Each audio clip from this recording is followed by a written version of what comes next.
They lived in a ranch, you know, they were ranchers. His parents were ranchers. Yes, he had another brother and 3 sisters, who was Izzy, Barbara, and Margie. He was only about 16. He went at the age of 16.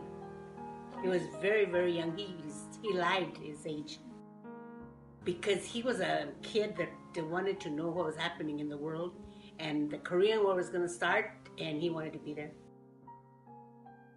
My name is Alexander J. Serrano, Jr. I fought for the 2nd Infantry, the Indian Head, in the Korean War. On July 21st, 1952, my unit was sent into the battle in North Korea sector. The battle was brutal, with gunpowder everywhere, clogging my senses. I tried to shoot at the other side with any movement that I had saw, but the smoke made it hard to see even a few meters away. Then out of nowhere, I had heard a loud explosion ahead of me, and it knocked me off my feet and onto the ground. I heard a loud ringing, a really loud ringing in both my ears. I had felt pain on the back of my head and on my leg that I've never felt before. I managed to slowly sit up and look around. Black everywhere. Blood was just surrounding me. There was a man that was standing in front of me. But now there's just nothing.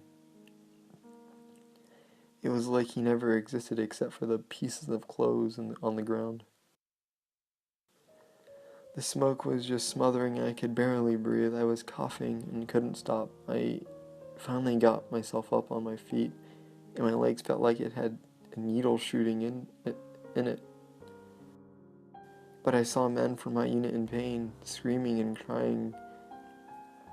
I didn't know what happened at the time, but my mind forgot the pain. I started to help this guy up, the only able body at least. After being knocked unconscious, when I arrived to safety, I found out that I had been hit by some flakes from a missile on my leg and the back of my head. After the war, I was awarded the Purple Heart Medal, Good Conduct Medal, and the National Defense Service Medal for my courage and reliance in the war helping other men. The war is not a place for a young adult. I have saw things that continue to haunt me and no longer forget that experience. It is hard to kill someone. No, but living with it is the hardest part. He was in the service for 3 years, and in those 3 years, he's seen a lot.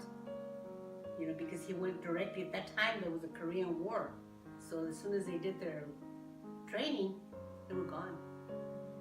Well, then he went to the service, and then when he came home, we got married right away, and he had to find a job, so then he came in to work for Gentry. You know the Gentry's right here? He went to work for Gentry, but he became a supervisor there. So when he retired from there, he was a supervisor, retired as a supervisor. As you can see, we used to go dancing and all that. And he didn't like to dance, but I love to dance. We got along really good. We were married for 60-some years before he died. We were married a long time. A lot of marriages don't last, but ours did. He was a good provider. He was good for everything, you know. I tell you, I still have my home. I don't think I'll ever sell it because we got this home together, you know, and I don't think I want to sell my house. Never will I sell it because that was our home. To me, that was our home, and we lived in it until he died, and he died at home. He didn't want to go to the hospital. He died at home because he asked me, will you take care of me? I said, of course. So I took care of him till he passed away.